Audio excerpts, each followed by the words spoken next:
मैं आज पहली बार सदन में बोल रहा हूं, तो अगर मुझसे कोई त्रुटि हो जाए तो आप सब लोग मुझे क्षमा कीजिएगा। माननीय अध्यक्ष जी, कहा जाता है कि भाषा हमारे अस्तित्व का मूल है। हम अपनी भाषा में बेहतर तरीके से सोच समझ और अभिव्यक्त कर पाते हैं। महात्मा गांधी जी ने भी मातृभाषा के प्रति कृतज्ञ होने की बात कही है। इसी भावना के साथ पिछले 5 दशक से करोड़ों भोजपुरी भाषी एक आस लगाए बैठे हैं कि भोजपुरी को संवैधानिक दर्जा मिले, उसे संविधान की 8वीं अनुसूची में शामिल किया जाए।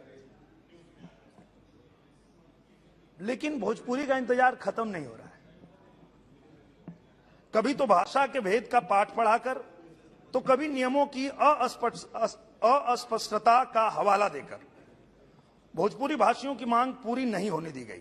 अध्यक्ष जी, भारत से अलग मॉरिशस की पहल पर यूनेस्को ने भोजपुरी संस्कृति के गीत गौनई को सांस्कृतिक विरासत का दर्जा दिया, लेकिन पहले के केंद्र की सरकारों ने कभी कोई ठोस प्रयास नहीं किया।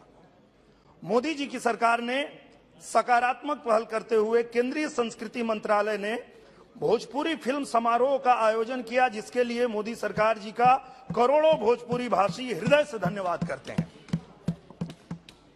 सभी जानते हैं कि भोजपुरी भाषा की यह लड़ाई 1967 से जारी है। 1960 में पहली बार इसके लिए बिल लाया गया। तब से अब तक संसद में इसे लेकर 18 प्राइवेट मेंबर बिल भी आ चुके हैं। कई आंदोलन भी हुए। 16 देशों में बोली जाने वाली भाषा, जिसकी जड़ें लगभग 1000 साल पुरानी है, जिसको भारत से बाहर कई देश स्वीकार कर चुके हैं, जिसको यूनेस्को सम्मान दे रहा है, क्या इस भाषा को अपने देश में संवैधानिक दर्जा का हक नहीं है? अध्यक्ष जी, हमें उम्मीद जगी थी 2012 में एक प्रस्ताव पर भाषण देते हुए गृह मंत्री श्री पी चिदंबरम जी ने भोजपुरी में कहा था, हम रउआ सबके भावना के समझता नहीं।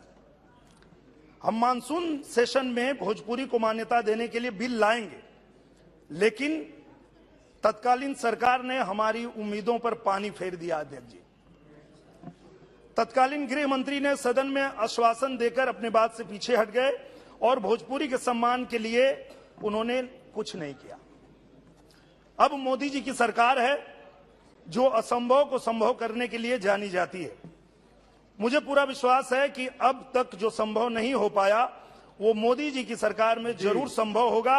हमारी भोजपुरी को संवैधानिक दर्जा मोदी सरकार में अवश्य मिलेगा। माननीय अध्यक्ष जी, हमें पूरा भरोसा है कि सदन मेरी बातों को गंभीरता से विचार करेगा। आपने मुझे इतना समय दिया और सम्मानित सदस्य साथियों ने सुना, इसके लिए मैं सभी का बहुत बहुत आभार व्यक्त करता हूं।